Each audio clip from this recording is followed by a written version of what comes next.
I work hard. Yep. And I love the game of football. That's all you really need to know. And, I ain't disrespectful. I don't have off-the-field problems, so. Yeah, dog. I'm sorry. People don't want to draft me because who my dad is, I guess.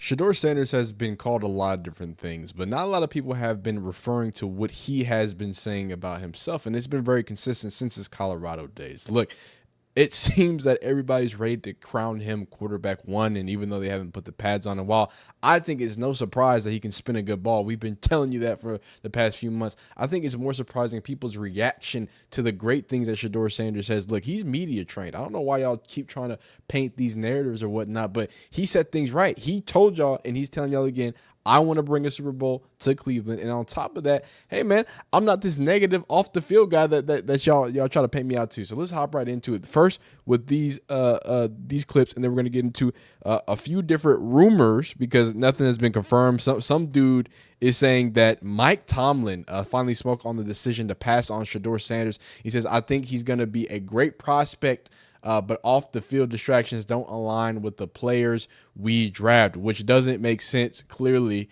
it's probably just a joke, but let's get deeper into it. As you said, it is a little bit of a crazy world, so they need that positive influence. And it's nice to see you kind of come in here already assimilate into Cleveland. You know this city loves football. I think you probably have felt that since you've been drafted. That is what this city is about, the Cleveland Browns. What's kind of that reception been like for you from the fans? It been extremely well, I would say. I understand. Really, I feel like the Browns fans, they just want something to hope for, and they've been wanting it so long. So finally, I'm here to change that. I'm here to, actually give what they want. The actual interview and hear it from him. Very excited now to be joined by one of the newest members of your Cleveland Browns, quarterback Shedeur Sanders. Shedeur, let me officially welcome you to the Cleveland Browns. Congrats on being here. How you doing? I'm excited to be here.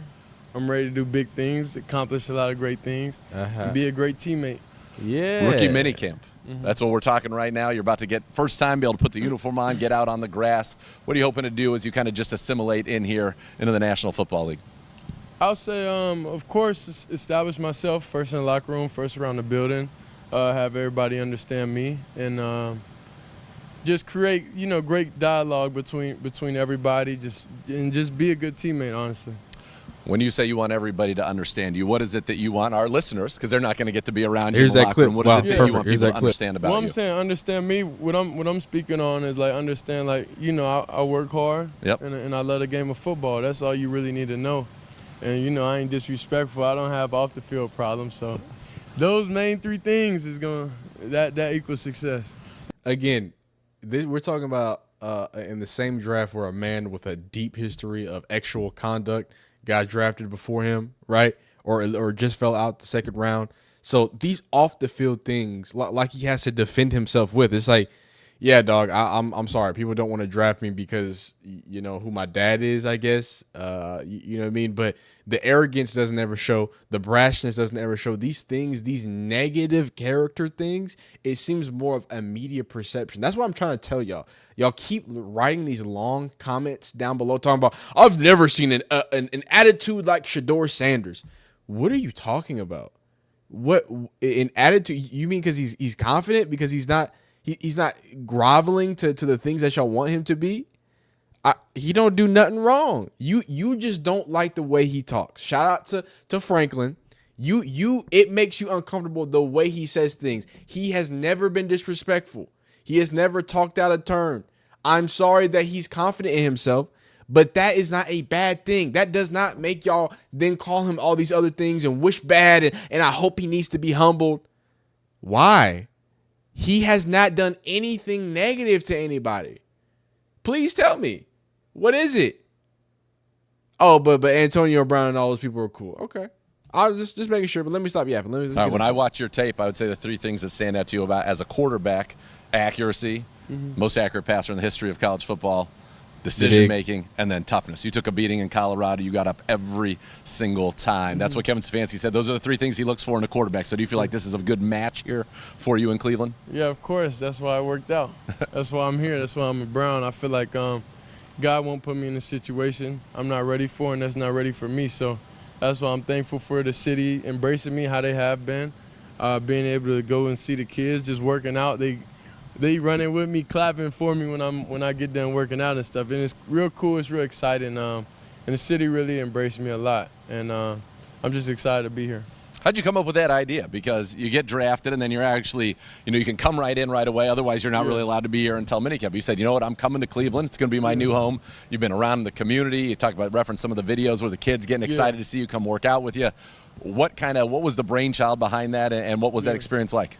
I mean, I was ready to get to work in my new city. Before Pro Day, I've been working at home, thanks to Pops. He built everything we needed to be successful. So I was ready to get acclimated to my new city. So I came out here, met everybody, got the resource I need to be great. And going to the schools, I've been doing that since during the season last year, since even before that. So that was just something, I genuinely do and what I find fun. It's a lot of negativity. It's a lot of talk going on in the world. So then that's where I find my peace, my happiness, my joy is be able to have positive influence on the youth. It's a beautiful thing because, as you said, it is a little bit of a crazy world, so they need that positive influence. And it's nice to see you kind of come in here already assimilate into Cleveland. You know this city loves football. I think you probably have felt that since you've been drafted. That is what this city is about, the Cleveland Browns. What's kind of that reception been like for you from the fans? It been extremely well, I would say. I understand. Really, I feel like the Browns fans, they just want something to hope for, and they've been wanting it so long. So finally, I'm here to change that. I'm here to, actually give what they want. Well, you said you went to Jackson State. You said if you wanted somebody to turn a program around, you did it at Jackson State. You did it at Colorado. Now an opportunity here with the Cleveland Browns and an opportunity to compete. And that's something I know you don't shy away from. How excited are you about that opportunity? This is a city where one of the phrases is, right, everything is earned, nothing is given. And you have an opportunity to earn that opportunity to be legendary, as you just said. Yeah, for sure. I mean, that's kind of like how my pop says, everything was earned. Yep. So the most he was able to do for us is give us an opportunity to play the game, to have resources and stuff. And from then on, it's about what you do with it. So Absolutely. That's why I'm grateful for the opportunity, and that's all I needed. That's why I thank Coach and everybody a part of the program and the franchise and everything. But I know what I'm going to do with it. What was your father's kind of parting words to you as you embarked for Cleveland and to start this journey? Because you've been used to having him be the coach, not just your dad, but also the coach, and now that's going to change. Yeah. I mean, I've been built for this moment. Yep. I've been built for this moment for year by year. In college, I was playing, for my offensive coordinator. So it don't feel, I would say, new to me at this point. Like, I understand I got to go in here, I got to learn, I got to establish myself, I got to be a great teammate, I got to get all the elephants out the room with anybody, with anything, any type of problem with what they heard or anything. So, I mean, it's normal to me. I'm in my environment here. I'm comfortable. I got the resources here. We got the indoor weight room, we got training table, we got everything we need. So, I don't think anything's too much of a problem. No. I do want to stop 1 second just because, we're going to have another conversation about some of the things that he said and some of the, the responses. But I think the bigger conversation here is, dog, look at the smile on his face when they talk about football. Watch Shiloh, watch Shedeur. Dog, these kids love football, right? Or these young men. I ain't calling him a kid. These young men love football. I love to see him light up. Beautiful thing about this game, right? It's the great meritocracy. What happens on those fields, that's all that matters. Yeah. And you talked about playing for your offensive coordinator.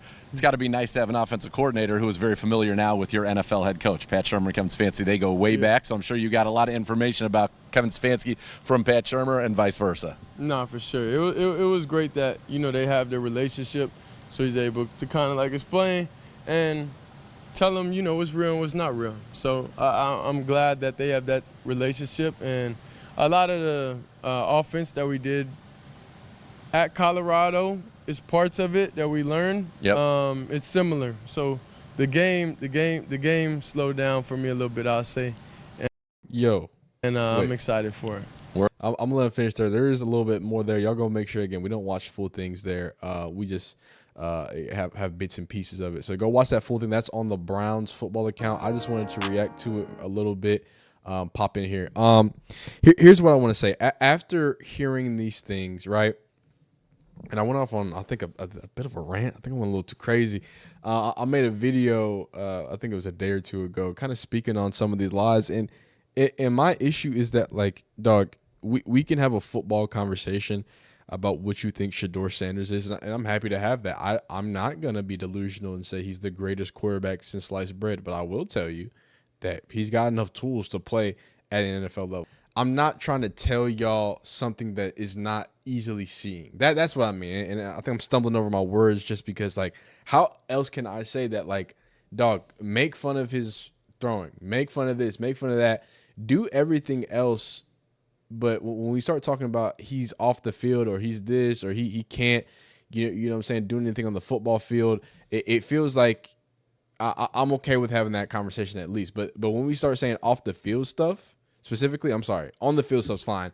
Off the field stuff, when we start saying stuff like that, it's just like, what exactly are we talking about? What are the things that are upsetting y'all so much? Because the answers don't sound right. They don't sound as tame. They don't sound as neutered, right? There's still a little bite, a little charisma in there.